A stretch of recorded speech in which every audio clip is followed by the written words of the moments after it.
আগামী 12ই ফেব্রুয়ারি আমাদের ত্রয়োদশ জাতীয় সংসদ নির্বাচন। তো এই নির্বাচনে আমরা ভোট কোন মার্কায় দিতে পারি? হুজুর, হুজুর এক মসজিদের খতিব, আমি এক মসজিদের খতিব, আবার বেশ কয়েকটা প্রতিষ্ঠানের প্রিন্সিপাল। আপনি এমন যদি আবার মার্কা সম্পর্কে জিজ্ঞেস করেন আর কোন মার্কায় ভোট দিব, তাহলে আমরা নিজেরাই মার্ক হয়ে যাব। তো মার্ক হওয়ার সুযোগ নেই। তবে বর্তমান বাংলাদেশের এই যে জেনারেশন, সব তো 4G জেনারেশন, মুরব্বীরাও 4G, আর যুবকরা তো 6G হয়ে গেছে, যদিও 5G আসে নাই প্রযুক্তি। তো আশা করি ইশারা দিয়ে বুঝবে। একটা গল্প বলি, সমাধান এখান থেকে নেওয়া যায়। আমর ইবনুল খাত্তাব রাদিয়াল্লাহু আনহু শাসন আমল। মিশরের গভর্নর ছিলেন আমর ইবনুল আস রাদিয়াল্লাহু আনহু। বর্তমান সময়ের ছেলেপেলেরা যেমন হুন্ডা গাড়ি রেস দেয় 300 ফিটে গিয়া, তো ওই সময় এরকম রেস হতো, ঘোড়ার রেস। একটা ঘোড়ার রেস হইলো, প্রতিযোগিতা হলো, সেটা উপরে কোনো যাত্রী ছিল না, ঘোড়ার মালিক ছিল না, আরোহী ছিল না, শুধুই ঘোড়া। তো একজন নাগরিকের, মিশরের একজন সাধারণ নাগরিকের একটা ঘোড়া রেস দিল, সাথে আমর ইবনুল আস রাদিয়াল্লাহু আনহুর ছেলে মুহাম্মদ, তার ঘোড়াও রেস দিল, আর অনেক ঘোড়া ছিল। কিন্তু ওই সাধারণ নাগরিকের ঘোড়াটা এই রেসে প্রতিযোগিতায় প্রথম স্থান অধিকার করছে। এখন গভর্নরের সন্তান মোহাম্মদ, সে চিন্তা করতেছে, এই প্রতিযোগিতায় আমার ঘোড়া যদি ফার্স্ট না হয়, তাহলে তো আমার এই গভর্নরের সন্তান হয়ে পরিচয় দেওয়াটা মানুষের কাছে কেমন যেন লজ্জাকর হবে, কারণ আমি পারলাম না আমার ঘোড়াকে সেই পরিমাণ শক্তিশালী বানাইতে। তো কি করলো, যেহেতু উপরে কোনো আরোহী নাই, শুধু ঘোড়ার রেস হয়েছে, তো কি করলো, যেইটা ফার্স্ট হয়েছে ওইটাই সে ধরে আনছে, এনে বলতেছে এইটাই আমার ঘোড়া। আর ঘোড়ার মূল মালিক বলতেছে, না, এটা তোমার ঘোড়া না, এটা আমার ঘোড়া।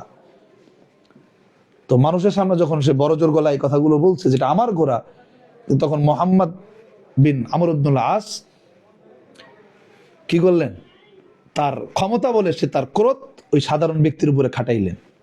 তো ওই ব্যক্তি নিরুপায় হয়ে আর কিছু বললেন না, চিন্তা করলেন এই আমি বিচারটা আমিরুল মুমিনিন খলিফাতুল মুসলিমিন ওমর ইবনুল খাত্তাব রাদিয়াল্লাহু আনহুর কাছে গিয়ে দিব। সে মদিনায় আসলেন। মদিনায় আসবার পরে ঘটনাটা উপস্থাপন করলেন যে আমার সাথে মিশরের গভর্নর আমর ইবনুল আসের সন্তান মোহাম্মদ এই আচরণ করছে, আমার ঘোড়া নিয়ে সে তার রাজনীতি খেলছে। তো ওমর ইবনুল খাত্তাব রাদিয়াল্লাহু আনহু এবার চিঠি লিখছেন আমর ইবনুল আসের কাছে যে তুমি তোমার ছেলে মোহাম্মদকে নিয়ে আমার সাথে দেখা করো। তো এবার চলে গেছে। অন্যদিকে এই চিঠি পৌঁছছে, আস্তে আস্তে ওমর রাদিয়াল্লাহু আনহুর সফর মদিনা থেকে মক্কায়, মিনায় দেখে যে দূর থেকে আমর ইবনুল আস রাদিয়াল্লাহু আনহু আসতেছেন, আর তার সাথে পিছনে পিছনে তার ছেলে মোহাম্মদ। ওমর রাদিয়াল্লাহু আনহু সে তার খাদেমকে বলল, মিশরের ওই নাগরিককে ডাকো। ডাকছে, ডাকার পরে হাতে একটা চাবুক দিয়েছেন, চাবুক দিয়ে বললেন এই চাবুকটা দিলাম, ও তো তোমাকে পিটাইছিল না, নাও তুমি চাবুক দিয়াকে পিটাও। বাবা দাঁড়ানো, আমর ইবনুল আস দাঁড়ানো, চাবুক দিয়ে পিটাও। আচ্ছা মতো পিটাইছে। পিটানোর পরে জিজ্ঞেস করছে তোমার কি ক্রোধ মিটছে? বললো হ্যাঁ, ক্রোধ মিটছে। কারণ এবার বাপকেও পিটাও। মিশরের যে গভর্নর আমর ইবনুল আস, কেউ পিটাও। জিজ্ঞেস করলো কেন পিটাবেন? কাকে পিটাবা হলো যে ওর বাপের ক্ষমতার কারণেই তোমার উপরে জুলুম করেছে, ওকেও পিটাও। তো এই সাহেব উত্তর দিলেন, না, অপরাধ তো তার বাবা করে নাই, অপরাধ যেহেতু সে করছে আমি তাকে শাস্তি দিছি, আমার ক্রোধ মিটে গেছে, আমি তার বাবার উপর কিছু করব না। আমি এখান থেকে এই গল্প থেকে যেই জিনিসটা বলতে চাই, বা আমাদের এই আদর্শিক নেতা যারা ছিলেন ইসলামের, এখান থেকে আমি এটাই বলতে চাই, এমন নেতাকে ভোট দিবেন তার দলের কর্মী হয়ে যদি কেউ চাঁদাবাজি করে, সে চাঁদাবাজির বিচার আনার জন্য যেন আমাদের যেন গলা ফাটাইতে না হয়, এবং সে নিজেই ডেকে যেন জনসম্মুখে তার চাঁদাবাজি সৈনিকের বিচার যেন সে নিজে করে। যে মাস্তানি করবে ওইরকম নেতাকেই আমরা নির্বাচিত করতে চাই, যে নেতা তার নিজের কর্মী মাস্তানি করার কারণে জনসম্মুখে সে নিজেই বিচার করবে আর বলবে এই বাংলাদেশ 24-এর আগের বাংলাদেশ নয়, এটা 24 পরবর্তী বাংলাদেশ। আমরা জালেমের জুলুম থেকে নিজেদেরকে মুক্তি করছি, যদি কেউ জুলুমের ভূমিকায় আসে আর আমার ক্ষমতাকে যদি কেউ পুঁজি করে, তার পরিণতি এমনটাই হবে।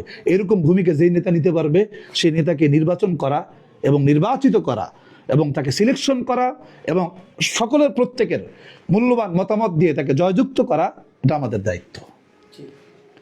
কোনো মার্ক ঠার্ক বুঝি না যে অমুককে এই মার্কায় তাকে জিতেইতে হবে, কারণ আমি বুঝি এটা আমার কথা, আমার বাবা কি বললো আর আমার দাদা কি বললো, আমার নানা কি বললো আর আমার নেতা কি বললো, এটা আমার দেখার বিষয় না। আমার দেখার বিষয় আমার একটা মত যেন 5 বছরের গুনাহের ভাগিদার জিম্মাদার যেন আমি না হই।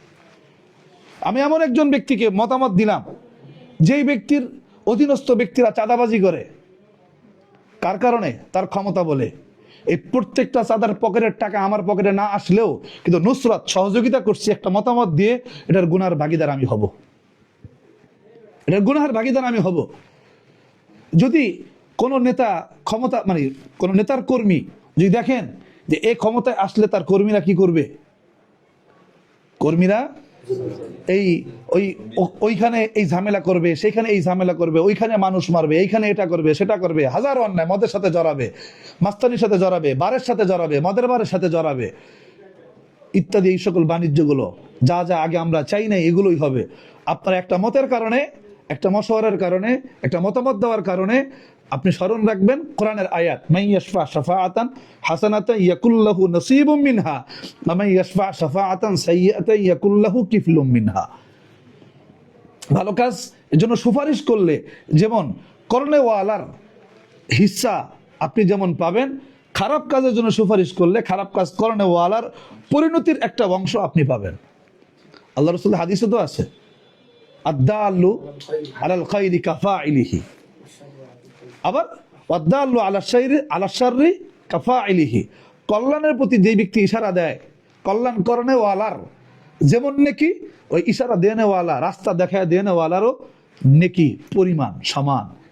তো আমরা আমাদের প্রত্যেকের স্থানে, কারোবারি নেত্রকোনা, কারোবারি যশোর, কারোবারি রাজশাহী, জানি আমরা আমাদের এই কথাগুলো আমরা সর্বত্রই বলি, মার্কা দেখে নয়, ব্যক্তি দেখে।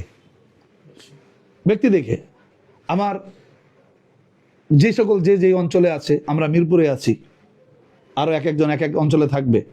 মিরপুরের কোনো ব্যক্তি গিয়ে রাজশাহীর সদরের পুঠিয়া থানার বা ওই অমুক এলাকার কি করবে না, উন্নয়নমূলক কোনো কাজে সে সহযোগিতা করতে পারবে না, যার থানা সেই পারবে।